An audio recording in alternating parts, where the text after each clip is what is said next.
Hello everybody and welcome to Rosecut's September update on markets. I'm joined by Mike. Mike, how are you?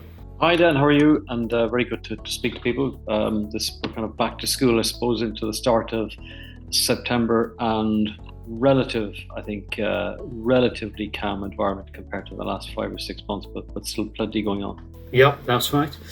The first question we've had in from clients, actually, we've had a couple of questions recently on this, is what impact will the death of the Queen have on markets? And our read is it doesn't really have an impact on markets. Markets are driven far more by things like earnings and interest rates, etc. But I wanted to start with that. I think that's right. I mean, I think in many people's eyes, it will make them focus on the idea of a passing of an era and the fact that we're going from one, long phase in history to another one.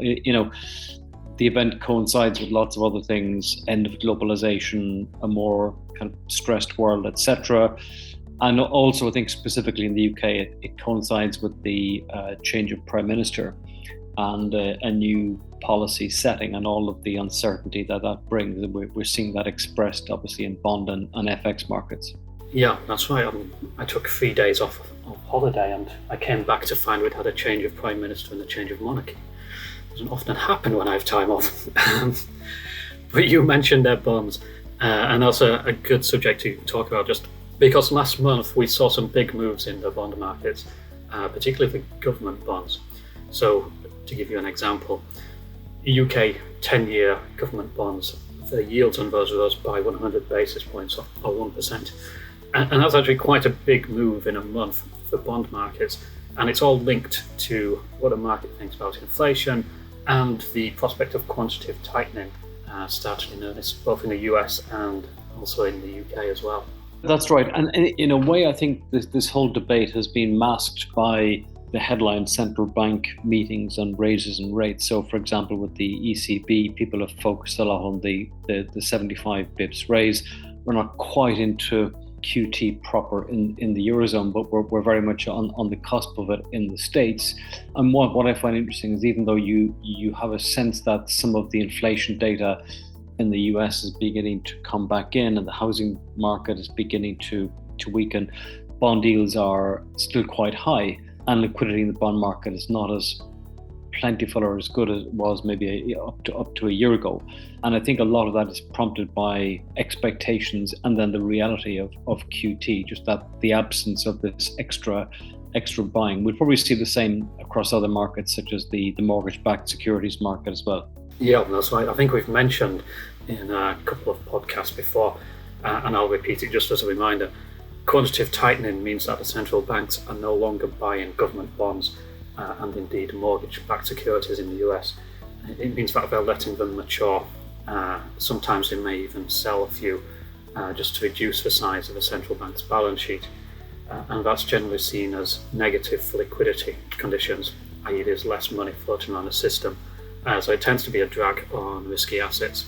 At least that's what we saw in 2018. Central banks is something that everyone's focused on still, and everyone's still waiting for this Fed pivot or pause when it comes to interest rates. This week, I think we've got quite a few news pieces that will give us an idea of what they might be thinking. So US CPI numbers, jobless claims, they're all out this week, which is the third week of September. So we might get a better idea of what's going on there. But pivoting back to the UK again, one of the new measures that's been announced by the new PM is the cap on energy prices. This is to help out the UK consumer. It's slightly different to what they're doing in Europe, where they're focusing more on rationing energy. What are you hearing about the European energy situation, Mike? The big picture, as far as I'm concerned, is that what's happening in Ukraine is forcing a reassessment of European and an evolution of European policy in many areas, be it security, foreign policy, and now energy policy. And in the long term, it's a very good thing. It makes Europe more resilient. What's interesting is a lot of European countries like Italy and France have strong ties to North African countries and beginning to very rapidly replace gas supplies from Russia with supplies from those countries. There is a move also to ration in certain European countries like Germany, there's also a sense that companies simply have to stop or to curb production. I think what is happening in Europe is that the EU is now re-examining the structure of its energy market, how electricity prices are set. And they've always been set in a slightly bizarre manner that the highest marginal cost of electricity then became the spot price, which meant that any kind of disruptions in the market became very, very expensive across Europe. That's being re-examined. I also think that many of the extreme stresses on electricity prices in Europe have peaked. So that's not to say that when we get to winter time, electricity prices won't be high. They will, but they won't be as extreme as we've seen in the last 2 or 3 weeks. And then the other interesting thing behind this is that this is all eroding the largest source of demand for Russian energy. So in the long term, Russia will be the clear loser here and will become more economically vulnerable as a result. Yeah, I saw a chart of European energy prices the other day, and it looked like a cryptocurrency during the good times. Yeah, it was going parabolic upwards.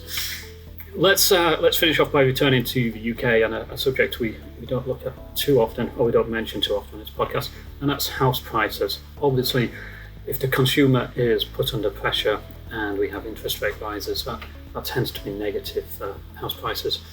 And it's just interesting to look at some of the home builder stocks here in the UK to get a sort of read of what the market's pricing in. And I was looking at one in particular called Persimmon the other day, and this is a home builder who has a very strong balance sheet, so little to no debt, and lots of cash on it.